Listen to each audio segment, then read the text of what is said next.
Assalamualaikum warahmatullahi wabarakatuh. Kami dari kelompok 5 akan memaparkan materi tentang pengembangan keterampilan dasar guru dalam kegiatan belajar. Di sini kami beranggotakan 3 orang. Saya sendiri Rosanti, rekan saya Fauzia dan Selma Maulinda. Bismillahirrahmanirrahim. Di sini saya akan menjelaskan poin pertama, yaitu pengertian keterampilan dasar mengajar. Keterampilan dasar mengajar adalah kecakapan dan kemampuan pengajar dalam menjelaskan konsep yang terkait dengan materi pembelajaran.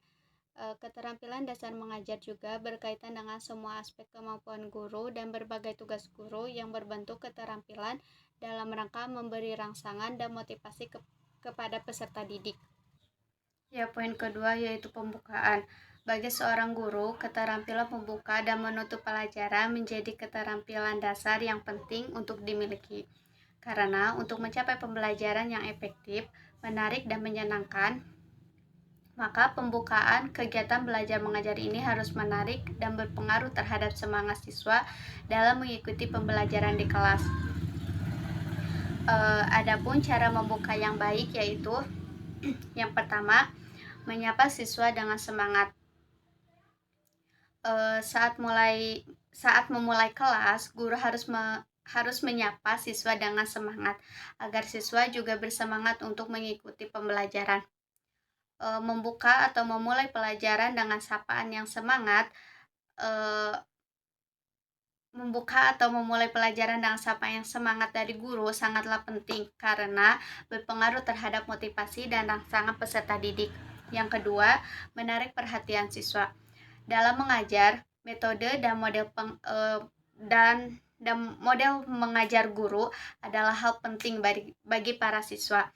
Apabila guru menyampaikan pembelajaran dengan menarik, maka siswa akan antusias dan mendengarkan dengan baik. Maka kegiatan belajar mengajar akan berjalan dengan optimal. Yang ketiga yaitu memberi motivasi kepada siswa. Guru harus memberikan kata-kata yang dapat memotivasi dan membangun para siswa. Jika mendengar kata-kata motivasi dan mendengar dukungan dari guru, maka para siswa akan lebih rajin dan antusias dalam pembelajaran tersebut. Yang keempat yaitu menerangkan materi.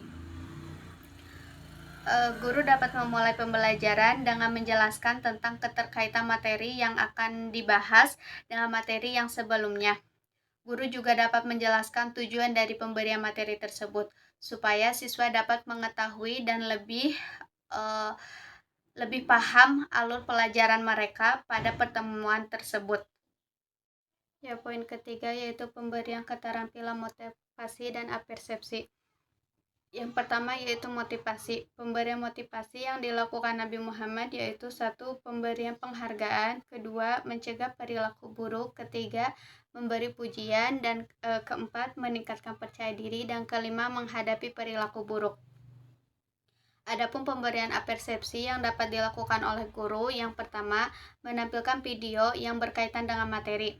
Selain menarik perhatian peserta didik, cara ini juga dapat menimbulkan rasa empati kepada peserta didik sehingga mereka lebih termotivasi dalam mengikuti proses pembelajaran dan juga membantu guru dalam menyampaikan materi kepada peserta didik. Yang kedua yaitu membuat kuis singkat. Membuat kuis singkat ini dapat dilakukan untuk memotivasi peserta didik untuk lebih memerhatikan pelajaran. Yang ketiga yaitu bernyanyi.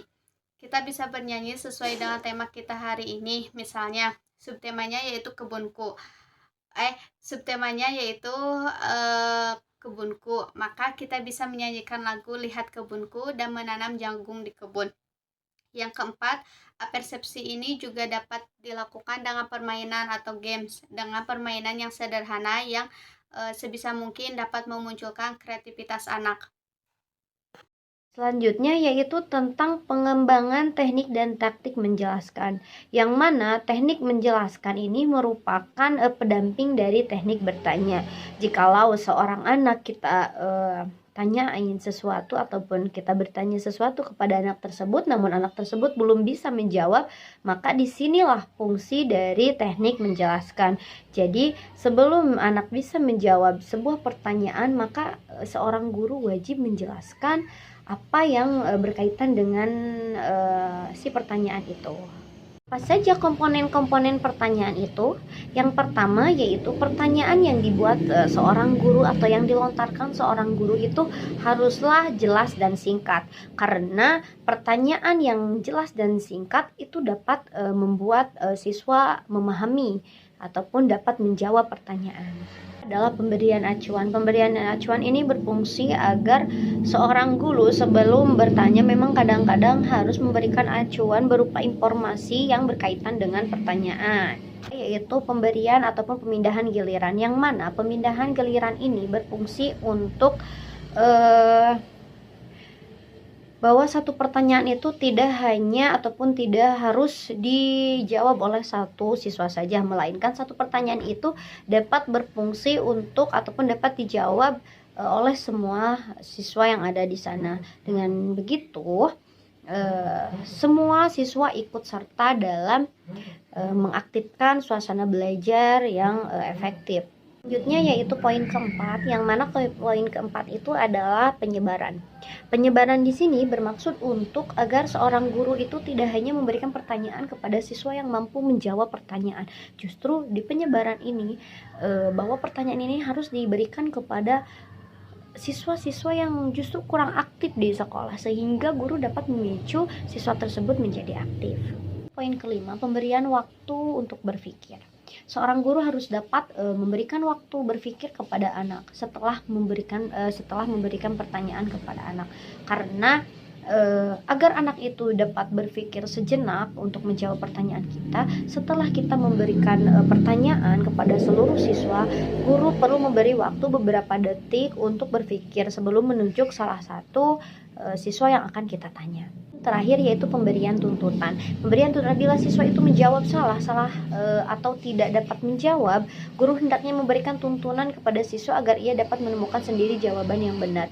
Jadi kita memberikan clue agar siswa itu terus dipacu, terus dipancing agar dapat menjawab pertanyaan yang kita berikan. Pengembangan umpan balik. Teknik mendapatkan umpan balik yaitu yang pertama, memancing apersepsi siswa, memanfaatkan alat bantu yang akseptabel, memberikan motivasi belajar, menggunakan metode mengajar yang bervariasi, menggunakan strategi pembelajaran, berdiskusi, dan memberikan reward. Yang selanjutnya yaitu pengembangan menyimpulkan. Teknik membuat kesimpulan ada dua, yaitu teknik induktif dan teknik deduktif. Teknik induktif yaitu dimulai dari pengumpulan data atau fakta dan berakhir pada simpulan yang merupakan ciri umum dari data atau fakta yang diamati. Sedangkan teknik reduktif ialah teknik membuat simpulan yang bertolak dari suatu kesimpulan umum, kemudian dijabarkan contoh-contoh yang mengandung ciri-ciri umum itu. Pengembangan penutup pembelajaran. Penutup pembelajaran merupakan langkah terakhir dalam proses pembelajaran di kelas, dengan mengemukakan kembali apakah pembelajaran yang telah dijelaskan dapat dipahami oleh siswa atau tidak. Untuk pengembangannya yaitu dengan meninjau kembali materi pertemuan tersebut, kemudian memberi dorongan sosial dan evaluasi pembelajaran. Sekian pemaparan materi yang dapat kelompok kami sampaikan.